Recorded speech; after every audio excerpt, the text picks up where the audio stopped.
ایک یہ پوچھا تھا کہ اگر کسی کو ہر معاملے میں شک پیدا ہو جائے، نماز پتہ نہیں صحیح پڑھی نہیں پڑھی، وضو ہوا یا نہیں ہوا، غسل کے بارے میں، ایمان کے بارے میں کہ میرا ایمان بچا یا نہ بچا، تو وہ کیا کرے؟ بہت خوف محسوس ہوتا ہے۔ دیکھیں، وسوسے اسی وقت آتے ہیں جب آپ کے ذہن میں صحیح تعلیم شرع موجود نہیں ہوتی۔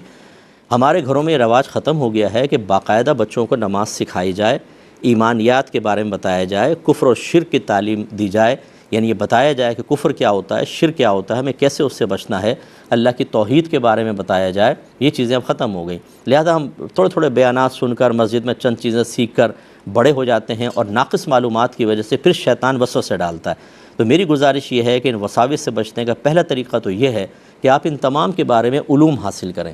جیسے طہارت کے بارے میں کوئی اچھی کتاب پڑھ لیں، میری پڑھ لیجئے گا۔ اس کو پڑھنے کے بعد جب آپ غسل کے تمام مسائل پڑھ لیں گے اور اس کے مطابق آپ عمل کر رہے ہیں، تو وسوسہ کیوں آئے گا؟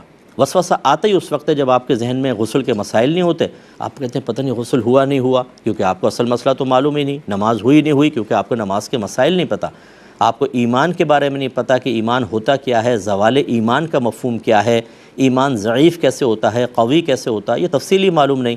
لیکن جب آپ یہ فرض علوم کورس کرتے ہیں، آپ ایمانیات کے بارے میں پڑھتے ہیں، تو پھر بالکل تمام چیزیں کلیئر ہو جاتی ہیں، اور پھر شیطان آپ کو وسوسے نہیں ڈال سکتا ہے۔ تو اس لیے علوم دینیہ سیکھیں، اچھے لوگوں کی صحبت میں رہیں، صاحب علم لوگوں کی صحبت میں رہیں۔ بعض لوگ یہ بھی کہتے ہیں کہ جی آئے ہمارے پاس ذکر الہی کریں، ذکر الہی سے ہر چیز حاصل ہو جاتی ہے۔ نو، یہ جو کہتے ہیں یہ بہت ہی یہ کہ عجیب و غریب صورتحال ہے۔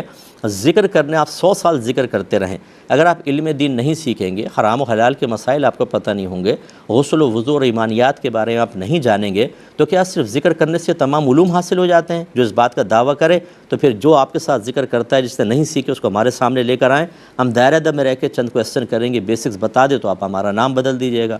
40-50 سال سے لوگ نمازیں پڑھ رہے ہوتے ہیں، لیکن جنہوں نے علم دین نہیں سیکھا وہ بالکل کورے ہوتے ہیں، ان کو نہیں پتہ ہوتا ہم کیا کر رہے ہیں کیا نہیں کر رہے، بس 40-50 سال سے نماز پڑھ رہے ہیں اور غسل کے مسائل سیکھے نہیں، تو غسل میں غلطیاں، وضو میں غلطیاں ہم نے دیکھی ہیں، مسجد کے اندر وضو خانوں پر ہم جاتے رہے ہیں، تو یہ ایسی صورتحال ہوتی ہے کہ پرانے نمازیوں کو وضو کرنا نہیں آتا۔